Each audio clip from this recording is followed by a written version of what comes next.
नमस्कार प्रेक्षकांनो, मालिकेच्या आजच्या भागामध्ये आपल्याला पाहायला मिळणार आहे की ईश्वरीने सगळी तयारी केलेली असते, परंतु अचानक ते फोटो पडल्यामुळं ईश्वरीला काही कळतच नसतं. ईश्वरीला खूप मोठा धक्का बसलेला असतो.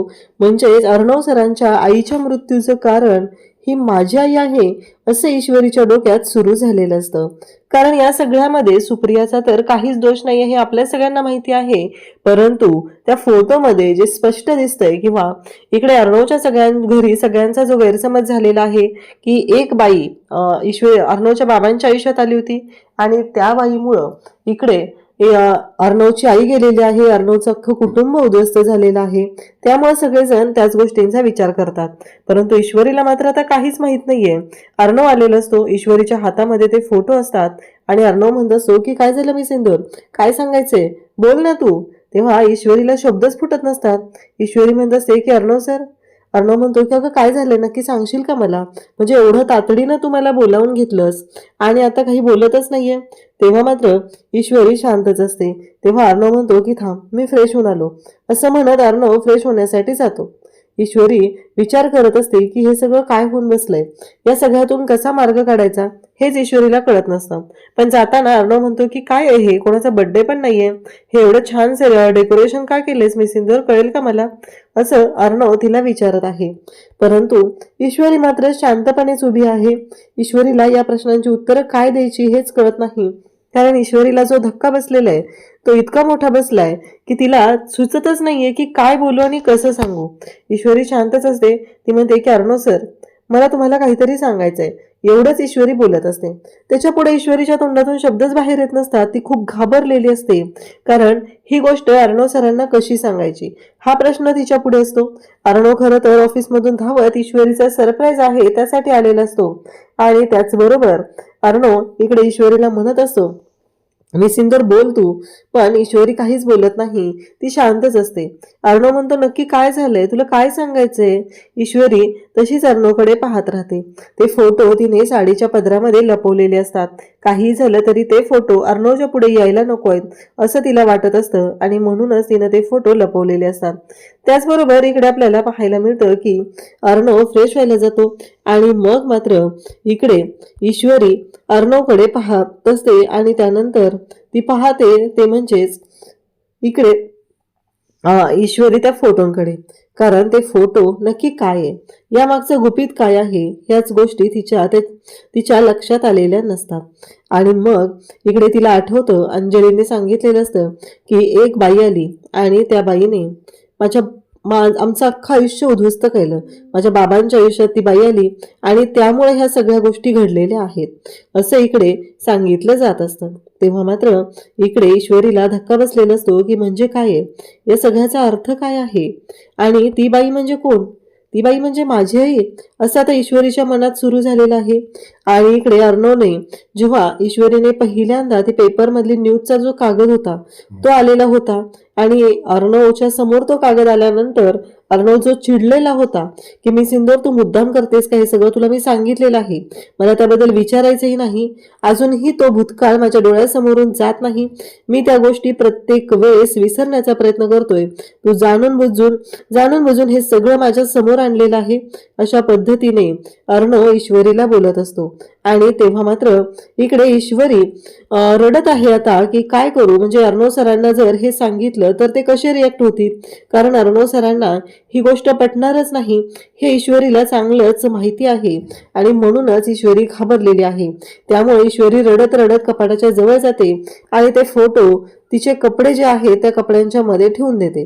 कारण तिला जी भीती वाटत असते ती इतकी भीती असते की काय करू, मी ही गोष्ट कशा पद्धतीने रिॲक्ट करू, हा एकच प्रश्न तिच्या पुढे उभा राहिलेला आहे.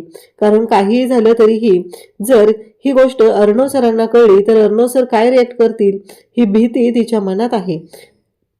इकडे अर्णव फ्रेश होऊन येतो आणि म्हणू लागतो की मिसिंदर काय झालंय, बोल ना तू, काहीतरी सांगणार होतीस ना, तुला काहीतरी सांगायचं होतं ना, काय होतंय, असं म्हणत अर्णव तिला विचारत आहे. परंतु ईश्वरीला काहीच सांगता येत नाही. ईश्वरी शांतच राहते. ईश्वरी म्हणत असते की अर्णव सर, मला तुम्हाला काहीतरी सांगायचंय, मला तुम्हाला काहीतरी सांगायचंय, हे तिचं अर्णव आल्यापासून चालू झालेलं असतं. परंतु ईश्वरी मात्र काहीच नीट बोलत नाहीये. अर्णवला कळत नाहीये की हिला नक्की काय सांगायचंय. म्हणून अर्णव तिला विचारण्याचा प्रयत्न करत असतो, पण तेवढ्यातच ईश्वरी बेशुद्ध होते आणि ईश्वरीला चक्कर आलेली असते. अर्णव तिला सावरतो, तिला विचारू लागतो की मी सिंदूर काय झालंय, तू बोलणार होतीस ना, बोल ना काय होतंय. परंतु ईश्वरी काहीच बोलत नसते. मग अर्णव तिला उचलून बेडवरती ठेवतो आणि त्याचबरोबर डॉक्टरांना फोन करतो. डॉक्टर येतात आणि घरातले सगळे सुद्धा आता जमलेले असतात. अर्णव ईश्वरीला म्हणत असतो की काय होतंय तुला, डॉक्टर आलेले आहेत. आता डॉक्टर ईश्वरीचं चेकअप करत आहेत. डॉक्टर ईश्वरीला धक्का बसलेला आहे असं डॉक्टरांचं म्हणणं आहे. सगळेजण तिथे आहेत, सगळेजण विचारतायत. डॉक्टर म्हणत असतात की हे बघा, आत्ता त्यांना ना खूप फेवर आहे आणि हा ताप कमी झाला पाहिजे. जर ताप कमी नाही झाला तर मात्र आपल्याला त्यांना हॉस्पिटलाइज करावं लागेल, ऍडमिट करावं लागेल. आता वल्लरीच्या डोक्यात मात्र वेगळंच सुरू आहे की काय झालं असेल. म्हणजे ईश्वरीने फोटो पाहिले असतील का नाही, कारण अर्णवने फोटो पाहिले असतील का नाही, एवढंच तिच्या डोक्यात सुरू आहे. तिला तिचं काम झालं पाहिजे एवढंच वाटत आहे, कारण आज अर्णव ईश्वरीला घराबाहेर हाकलून देणार असं तिचं म्हणणं होतं. पण इथं तर घडलेलं काहीच दिसत नाहीये, इथं तर सगळ्या गोष्टी वेगळ्याच आहेत असं तिला वाटू लागतं. तेव्हा आकाश, त्याचबरोबर घरातले सगळेजण तिथं आहेत. अचानक ईश्वरीला काय झालंय, हा धक्का तर सगळ्यांना बसलेला असतो, परंतु सगळेजण तिथं आहेत आणि त्याच वेळी इकडे तिच्या डोक्यात फक्त एकच सुरू आहे की असं व्हायला पाहिजे होतं. मग काय झालं, मग काय करू मी, कारण ते फोटो पाहिले असतील का, मग जर फोटो पाहिले असतील तर का अशा का रिॲक्ट झालेले आहेत, हे तिच्या डोक्यात सुरू असतं. तिला फक्त एकच जाणून घ्यायचंय की काय झालंय. डॉक्टर म्हणतात की हे बघा, त्यांना मानसिक धक्का खूप मोठा बसलेला आहे, त्यामुळे त्यांना हाय फेवर आहे. तुम्ही त्यांची काळजी घ्या, रात्रभर मॉनिटर करा. ताप जर कमी नाही आला तर आपल्याला बाकी पुढचा निर्णय घ्यावा लागेल आणि त्या शुद्धीत आल्या की मी जी मेडिसिन दिलेली आहेत ते मेडिसिन त्यांना द्या असं आता डॉक्टरांनी सांगितलेलं असतं. आणि मग इकडे मामा आकाशला म्हणतात की डॉक्टरांना सोडून ये. मग मामांनी असं सांगितल्यानंतर आकाश पण आता डॉक्टरांना सोडायला जात असतो. खरं तर या सगळ्या गोष्टींमुळं ईश्वरी आणि अर्णवला तर कळतच नाहीये की अचानक मी सिंदूरला काय झालं. एवढी छान तयारी केलेली होती, एवढं सगळं होतं आणि अचानक हे सगळं जे काय झालेलं असतं त्यामुळे अर्णव थोडासा रिॲक्ट होत असतो. मग आता मामा म्हणतो की काय करायचं. तेव्हा ईश्वरी इकडे आई आई असं बोलत असते, कारण तिच्या डोक्यात फक्त आई आहे. म्हणजे आई तिला त्या फोटोमध्ये दिसलेली आहे, म्हणजे या सगळ्याला आपली आई जबाबदार आहे, ही धक्का तिला जास्त बसलेला असतो. आणि मग मात्र ईश्वरी आई आई बोलत असते आणि त्याच वेळी इकडे अर्णव म्हणत असतो की काय झालंय, म्हणजे ती आई आई का बोलते. तेव्हा अंजली म्हणते मला काय वाटते माहितीये का, तिला आता ताप वगैरे आहे ना, तर तिला तिच्या आईची आठवण येत असेल, तर आपण त्यांना फोन करून बोलवून घेऊया का. पण आता सगळ्यांची काळजी करणारी जी मामी आहे ती मध्ये बोलते की मला काय वाटतं माहितीये का, तसं काही तिला बोलवण्याची गरज नाहीये. जर आपण त्यांना बोलवलं तर उगीच त्यांना धक्का बसेल ना, एकतर एवढ्या अशा आयत्या वेळी, त्यापेक्षा उद्या बोलवलं तर चालणार नाहीये का. तेव्हा मामा विचार करू लागतो की हे सगळं काय आहे. आणि त्याच वेळी इकडे जेव्हा घडलेलं असतं तेव्हा मात्र मामा विचारत असतो आणि मामा म्हणतो की हिला काय झालंय, इतर वेळी एवढं ईश्वरीबद्दल चुकीचं बोलणारे आहे आणि त्याच वेळी इकडे ईश्वरी तशी आहे हे पाहून मामा सुद्धा म्हणतो की ठीक आहे. बाकीचे सगळेजण ठीक आहेत म्हणतात, पण मामाच्या डोक्यात विचार चालू असतो की नक्कीच याच्या मागं काहीतरी गोडबंगाल आहे, म्हणून तर ही बाई अशा पद्धतीने रिॲक्ट होत आहे असं इकडे मामांना वाटू लागतं.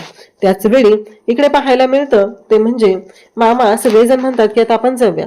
अंजली म्हणते की चिंटू मी थांबू का इथं. तेव्हा अर्णव म्हणतो की नको ताई, तू पण जाऊन आराम कर असं अर्णवने सांगितलेलं असतं. तेव्हा मात्र इकडे ईश्वरीची जी अवस्था आहे ती पाहून खरं तर सगळ्यांनाच तिथे काळजी वाटत आहे. अंजलीला अर्णव म्हणतो की नको ताई काळजी घे तू असं म्हणत अंजलीला सुद्धा त्यांनी जायला सांगितलेलं आहे. आणि इकडे आता सर्वजण आहेत आणि त्याच वेळी अर्णव विचार करत असतो की हे सगळं काय घडतंय, कारण ज्या पद्धतीने ईश्वरीने ही सगळी तयारी केलेली, तिला काहीतरी मनातल्या गोष्टी सांगायच्या आहेत, पण अचानक हे सगळं काय झालंय हा एकच विचार त्याच्या डोक्यात सुरू असतो. आणि तेव्हा मात्र तो म्हणत असतो की नाही, या सगळ्या मागे काहीतरी वेगळं कारण आहे. आणि मग मात्र इकडे वल्लरी आता रूममध्ये आलेली असते आणि खाली सगळेजण असतात की काय झालं असेल. आजी म्हणत असतात की अगं आत्ता कुठे या घरामध्ये चांगलं होत होतं, पण या घराला आणि ईश्वरीला कोणाची नजर लागली काय माहिती. मग आजीचंही म्हणणं असतं की तापादाचं माणूस बोलतं तिला बरं वाटेल, पण ईश्वरीची काळजी मात्र सगळ्यांच्या डोक्यात सुरू असते.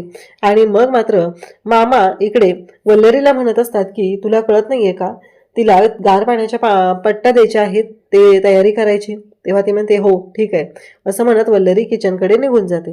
इकडे अंजलीला राकेशचा फोन आलेला असतो. राकेशला काय अंजलीला बोलवायचं आहे आणि त्याच्याकडून अर्णवकडून पैसे उकळायचे आहेत एवढाच त्याचा धंदा आहे. आणि मग राकेश फोन करतो आणि अंजलीला म्हणतो की अगं बायको तू येणार होतीस ना, मग काय झालं. तेव्हा अंजली म्हणते हो अहो पण इकडे ईश्वरी ना आजारी पडली अचानक, त्यामुळे मलाच यायला नाही जमणार, तुम्हीच या इकडं असं ती सांगू लागते. तेव्हा मात्र इकडे राकेश म्हणतो काय झालं त्यांना, म्हणजे अचानक काय झालं. तेव्हा ती म्हणते नाही माहिती काय झालेलं आहे, पण अचानक ती आजारी पडलेली आहे, अचानक हा धक्का तिला बसलेला आहे, तो कशामुळे बसलाय काय झालंय नाही माहिती असं तो तिने सांगू लागते. तेव्हा मात्र इकडे राकेश म्हणत असतो असं आहे का. राकेशच्या डोक्यात सुरू असतं की चला म्हणजे इंदोरी जिलेबी आजारी पडली तर चिंटू तिच्या सेवेमध्ये दंग असेल, त्यामुळं आपल्याला या सगळ्या गोष्टींचा फायदा घेता येईल असं राकेशच्या डोक्यात सुरू झालेलं असतं. आणि राकेश म्हणत असतो की मी या गोष्टीचा फायदा घेणार आहे आणि मग आपल्याला बायकोकडून पाहिजे तेवढे पैसे उकळता येतील, हा एकच उद्देश त्याच्या डोक्यात आहे. आणि असं म्हणत तो आता आलेला असतो. इकडे अर्णव मात्र ईश्वरीची काळजी घेत असतो, ईश्वरीला काय हवं काय नको हे सगळं पाहत असतो. आणि त्याची वेळी तो ईश्वरीच्या डोक्यावरती थंड पाण्याच्या पट्ट्या ठेवत असतो, का तर तिचा जो ताप आहे तो कमी व्हावा यासाठी या सगळ्या गोष्टी तो करत आहे. आणि मग ईश्वरीचा हात हातात घेतो आणि त्याच वेळी ईश्वरीचा हात हातात घेऊन तो म्हणतोय की मिसिंदूर तुला काही झालं तर मी नाही जगू शकणार आहे, तुला लवकर बरं व्हावं लागणार आहे आणि काहीही झालं तरीही मी तुला काय सांगतोय लक्षात येते का तुझ्या, असं म्हणत तो बोलत असतो. कसं आहे फॅक्ट आहे, तुला माहीत नसलं तरीही ही एक फॅक्ट आहे म्हणून मी तुला सांगतोय की मला ना तुला काही गोष्टी सांगायच्या आहेत, माझं तुझ्यावर खूप प्रेम आहे, आय लव्ह यू मिसिंदूर असं म्हणत अर्णवने खरं तर इकडे मी सिंदूरला म्हणजेच ईश्वरीला प्रेमाची कबुली दिलेली आहे. काही झालं तरीही मी तुझ्याशिवाय राहू शकत नाही, माझं तुझ्यावर जीवापाड प्रेम आहे असं इकडे अर्णव सांगत असतो. आणि त्याच वेळी इकडे वल्लरी आहे ती रूममध्ये आलेली असते, तिच्याकडे आणखी काही फोटो कॉपीज असतात, काही फोटोज तिने ईश्वरीच्या त्या रूममध्ये ठेवलेले असतात तर काही तिच्या पर्समध्ये असतात. आणि ती फोटो काढून पाहू लागते आणि म्हणते हे सगळं जे काही घडलंय याच्यावरून मला असं वाटतंय की आजचा प्लॅन माझा फ्लॉप झालेला आहे. म्हणजे अर्णवने ते फोटो पाहिलेले नाहीत, अर्णवने ते फोटो पाहिले पाहिजेत यासाठी मला जे काय करायचं आहे ते करायची माझी तयारी आहे, परंतु आता त्या ईश्वरीला मी सुखाने जगू देणार नाही. काही झालं तरी ठीक आहे, ते फोटो पाहिलेले नसतील तरीही आणखी काही आहेतच ना, मी पुन्हा ते फोटो देऊ शकतो असं तिने ठरवते. इकडे ईश्वरी मात्र झोपलेली आहे, परंतु आता ती पुन्हा बोलायला सुरुवात करते. अर्णव खूप इमोशनल झालेला असतो, त्याला खूप काळजी वाटत असते. मी सिंदूरच्या बाबतीत हे सगळं काय होतंय आणि काय करू. जेव्हा अशा पद्धतीने ईश्वरीची काळजी तो घेत असतो, ईश्वरीचा हात हातात घेतलेला असतो आणि तसंच डोकं त्याच्यावरती टेकून तिथे थांबलेला असतो, तेव्हा मात्र ईश्वरी आता बोलायला सुरुवात करते. कपाट आई कपाट हे तिचं चाललेलं असतं, अर्णवने तिचा हात हातात घेतलेला असतो आणि तो विचार करत असतो की काय झालंय नक्की आणि कशामुळं मी सिंदूर अशी का रिॲक्ट होतीये. तेव्हा मात्र इकडे ईश्वरी बोलतच असते की कपाट, एवढंच तिचं चाललेलं असतं. आणि त्याच वेळी इकडे आपल्याला पाहायला मिळतं की ह्या सगळ्या गोष्टी जेव्हा घडत आहेत तेव्हा मात्र आपल्याला पाहायला मिळतं की ह्या सगळ्यातून अर्णव विचार करत आहे की असं काय आहे कपाटामध्ये आणि अशा काय आहेत कपाटामध्ये, कशामुळे ही असं बोलते, हे सगळं चाललेलं असतं. आणि त्याच वेळी इकडे जेव्हा या सगळ्या गोष्टी घडत आहेत तेव्हा अर्णवला एकच प्रश्न पडलाय की असं काय आहे, म्हणजे ही प्रत्येक वेळेस असं का सांगते, कपाट आणि आई याच गोष्टी का बोलते, हे एवढंच त्याच्या डोक्यात सुरू असतं. इकडे वल्लरी रूममध्ये दरवाजा बंद करून फोटो पाहत असते. मामा बाहेरून येऊन धाड धाड दरवाजा वाजू लागतो, परंतु वल्लरीचा दरवाजा बंद असतो. मग मामा विचारतो काय चाललंय हे. तेव्हा तो म्हणतो की तुला कळतंय का, एकतर ईश्वरीची तब्येत अचानक बिघडलेली आहे, सगळेजण तिकडे टेन्शनमध्ये आहेत आणि तुझं काय चालू आहे, तुला काय पडलेलं आहे. तेव्हा ती म्हणते मग मी काय करू. तेव्हा मामा म्हणतो अगं आत्ता काही वेळापूर्वी तर तू बोलत होती ना की तिच्या आईला नको बोलवायला, त्यांची काळजी करत होती. तेव्हा ती म्हणते एक मिनिट, त्या मूर्ख मुलीसाठी, त्या बावळट मुलीसाठी मी काहीही करणार नाही, माझ्याकडून कुठली अपेक्षाच करायची नाही. मामा म्हणतो बरोबर आहे, तुझ्याकडून अपेक्षा करणं म्हणजे व्यर्थ आहे. असं म्हणत मामा तिथून निघून जातो. इकडे अर्णव आता गणूबाप्पाच्या समोर आलेला असतो.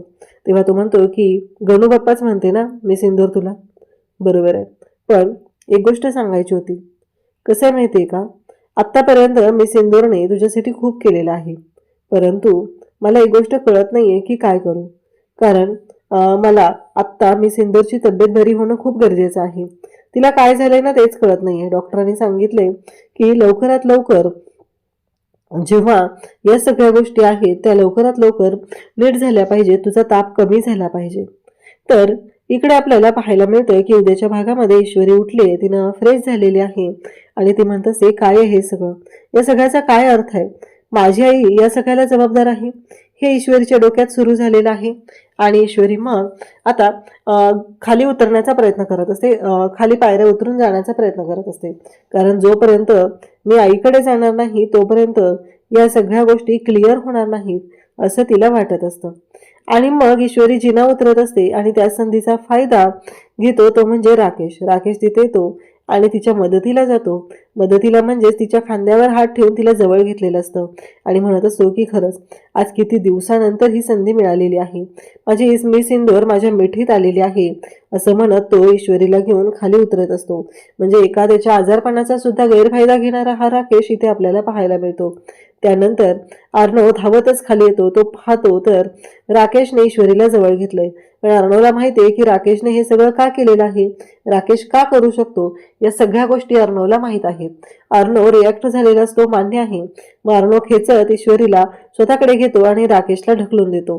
राकेशला कळतच नाहीये की हे काय घडतंय, त्यामुळं घरातले सगळेजण पाहू लागतात आणि राकेशला सुद्धा तेवढाच धक्का बसलेला असतो. अंजली आणि आजी सुद्धा पाहत असतात. त्यांना दोघींना कुठं माहिती आहे की हा राकेश कोणत्या चालीचा माणूस आहे, परंतु त्या दोघीही अर्णवकडे अगदी विचित्रसारखं पाहत असतात. कारण अर्णवने जी रिॲक्शन दिलेली असते ती चुकीचीच असते. त्यानंतर तो ईश्वरीला मिठीत घेतो आणि तिला सावरत सोप्याकडे घेऊन जातो. अर्णव आता ईश्वरीला बोलत आहे आणि ईश्वरीला सुद्धा कळेल असतं की राकेश त्या गोष्टीचा गैरफायदा घेत आहे आणि म्हणून तर ईश्वरी सुद्धा शांत आहे. अशाच अपडेटसाठी चॅनलशी कनेक्ट राहा. थँक्यू.